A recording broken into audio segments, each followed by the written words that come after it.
luar biasa. Kita bersyukur buat segala kebaikan Tuhan, dimana kalau pagi hari ini kita datang untuk memuji dan mempermuliakan akan nama Tuhan. Mari kita siapkan kehidupan kita anak-anak di rumah. Kita bangkit berdiri. Kita akan memulaikan ibadah kita di hadapan Tuhan. Dan kita angkat satu pujian di hadapan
lipat tangannya, tutup matanya, kita berdoa kepada Tuhan.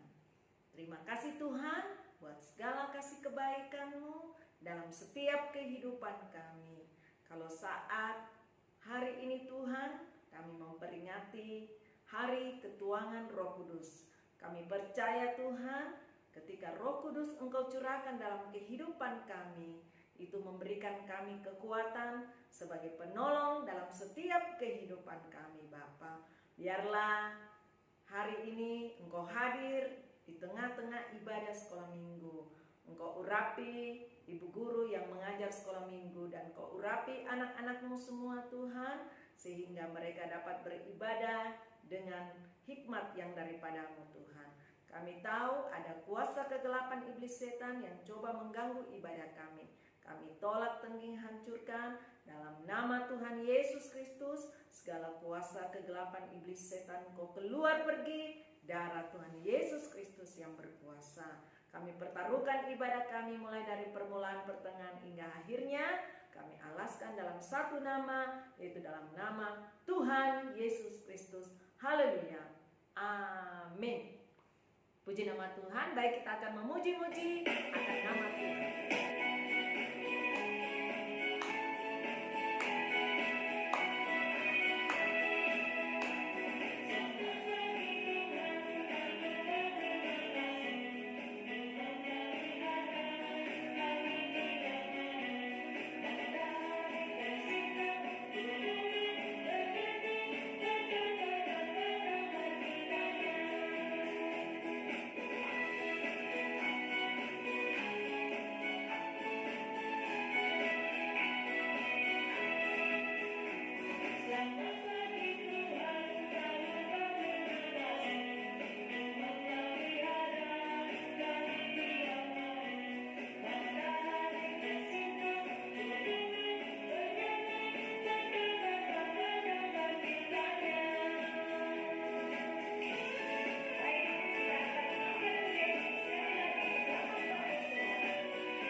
Puji nama Tuhan, kita sudah memuji-muji akan nama Tuhan.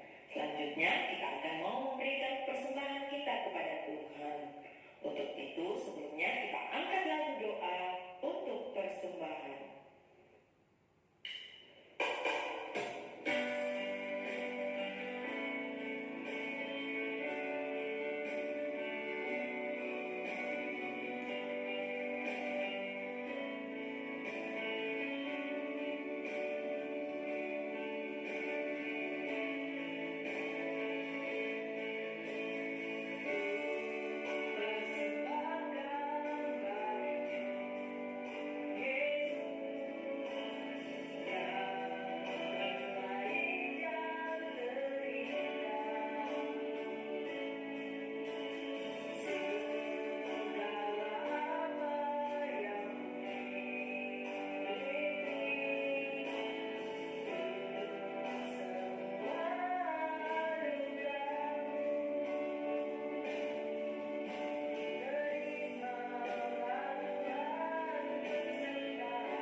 Teman-teman, mari kita berdoa.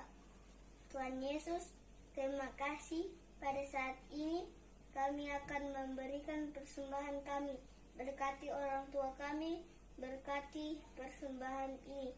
Dalam nama Tuhan Yesus Kristus. Terima kasih buat kita yang sudah berdoa persembahan. Saatnya kita akan memberikan persembahan kita kepada Tuhan dan kita angkat satu pujian.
Sebelum kita mendengarkan cerita minggu ini, Bu Guru mau tanya dulu, siapa yang tahu cerita minggu lalu? Betul sekali, cerita kita minggu lalu berjudul Petrus dan Yohanes di hadapan Mahkamah Agama, terdapat dalam Kisah Para Rasul 4 ayat 1 sampai dengan ayatnya yang ke-22.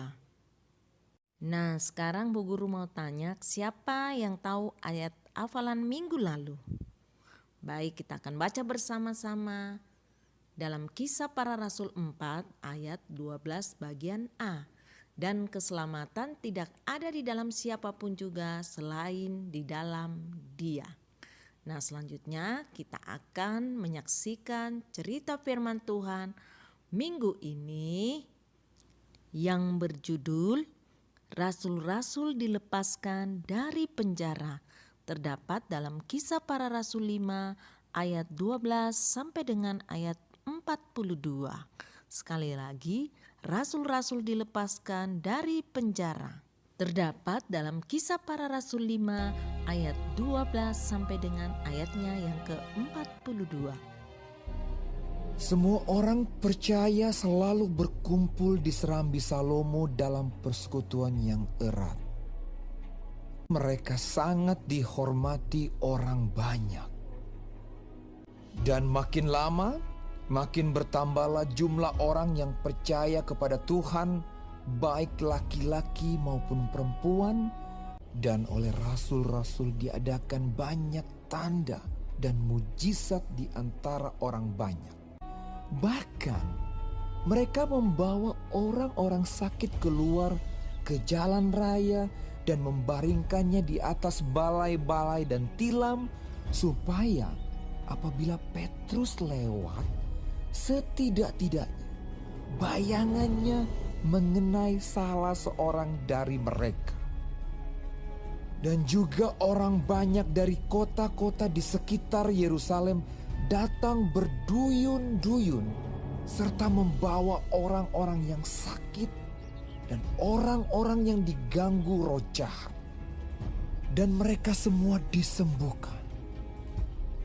Akhirnya mulailah imam besar dan pengikut-pengikutnya bertindak sebab mereka sangat iri hati.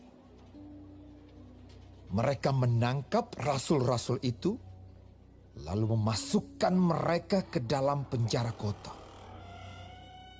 Tetapi waktu malam, seorang malaikat Tuhan membuka pintu-pintu penjara itu dan membawa mereka keluar.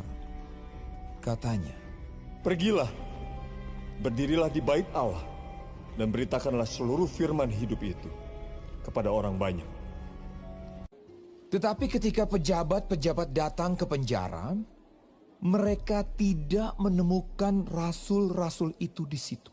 Katanya, "Kami mendapati penjara terkunci dengan sangat rapinya, dan semua pengawal ada di tempatnya di muka pintu. Tetapi setelah kami membukanya, tidak seorang pun yang kami temukan di dalamnya." ketika kepala pengawal bait Allah dan imam-imam kepala mendengar laporan itu, mereka cemas dan bertanya, apa yang telah terjadi dengan rasul-rasul itu? Maka pergilah kepala pengawal serta orang-orangnya ke bait Allah, lalu mengambil kedua rasul itu dan menghadapkan mereka kepada mahkamah agama. Imam besar mulai menanyai mereka, "Dengan keras kami melarang kamu mengajar dalam nama itu. Namun ternyata kamu telah memenuhi Yerusalem dengan ajaranmu." Tetapi Petrus dan rasul-rasul itu menjawab, "Kita harus lebih taat kepada Allah daripada kepada manusia. Allah nenek moyang kita telah membangkitkan Yesus yang kamu gantungkan pada kayu salib dan kamu bunuh.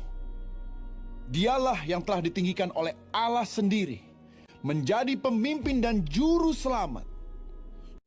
Dan kami adalah saksi dari segala sesuatu itu." Mendengar perkataan itu sangatlah tertarik tusuk hati mereka. Dan mereka bermaksud membunuh rasul-rasul itu. Gamaliel, seorang ahli Taurat, berkata kepada sidang, Biarkanlah mereka. Sebab jika maksud dan perbuatan mereka berasal dari manusia, tentu akan lenyap. Tetapi kalau berasal dari Allah, kamu tidak akan dapat melenyapkan orang-orang ini. Mereka memanggil rasul-rasul itu, lalu menyesah mereka dan melarang mereka mengajar dalam nama Yesus. Sesudah itu mereka dilepaskan. Rasul-rasul itu meninggalkan sidang mahkamah agama dengan gembira. Karena mereka telah dianggap layak menderita penghinaan oleh karena nama Yesus. Dan setiap hari mereka melanjutkan pengajaran mereka di bait Allah dan di rumah-rumah orang dan memberitakan Injil tentang Yesus yang adalah Mesias. Nah, demikianlah cerita firman Tuhan tentang rasul-rasul dilepaskan dari penjara, di mana rasul-rasul ini adalah Petrus dan Yohanes. Ketika mereka memberitakan firman tentang Yesus Kristus, mereka dipenjara. Tetapi Tuhan tidak meninggalkan mereka. Seorang malaikat diutus untuk membebaskan mereka dari penjara. Jadi anak sekolah minggu, ketika kita selalu taat melakukan firman Tuhan, kita percaya bahwa Tuhan selalu melindungi kita. Tuhan senantiasa menyertai kehidupan kita. Nah, saatnya kita akan mencatat ayat hafalan minggu ini. Terdapat dalam Mazmur 31 ayatnya yang ke-25. Kuatkanlah dan teguhkanlah hatimu. Sekali lagi terdapat dalam Mazmur pasal 31 ayat 25. Kuatkanlah dan teguhkanlah hatimu. Nah, anak sekolah minggu dihafal ayat hafalannya ya, karena minggu depan Bu Guru akan tanya ayat hafalannya. Puji nama Tuhan, kita sudah mendengarkan cerita firman Tuhan. Saatnya kita akan menyembah Tuhan dalam roh dan kebenaran. Semuanya berlutut dan tutup matanya ya, dan lipat tangannya. Kita berdoa di hadapan Tuhan. Terima kasih Tuhan, kami sudah mendengarkan cerita firman-Mu. Dan bila firman-Mu Tuhan itu tertanam di tanah hati anak sekolah minggu-Mu, dan itu dapat berakar, bertumbuh dan menghasilkan buah yang tetap dalam kehidupan mereka. Saatnya kami rindu mau menyembah Engkau dalam roh dan kebenaran. Engkau layakkan kami, Engkau suci kuduskan kehidupan kami, sehingga kami layak untuk menyembah-Mu.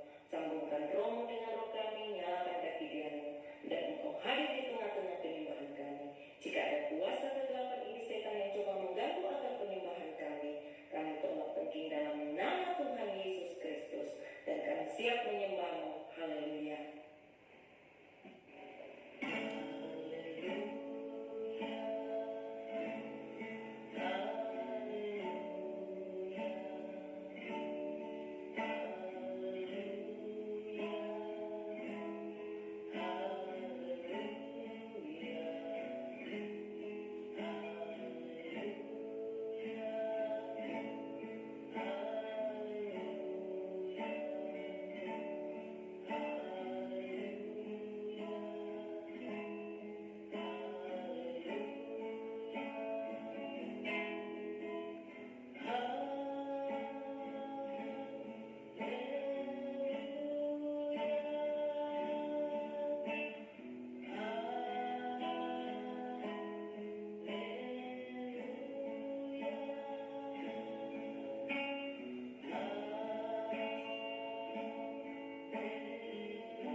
Terima kasih Tuhan.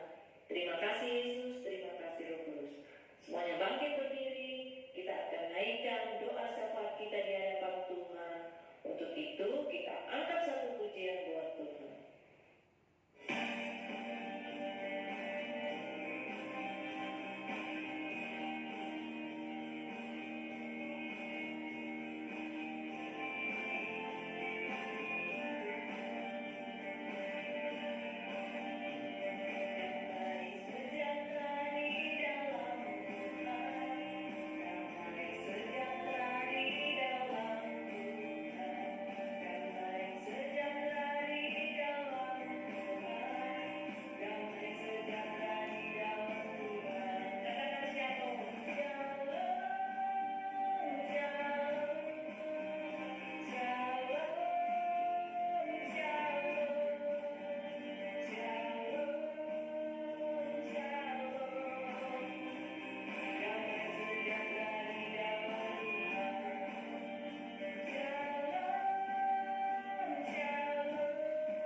Syafaat sekalian tutup ibadah kita pada hari ini. Kita semua lipat tangannya, tutup matanya.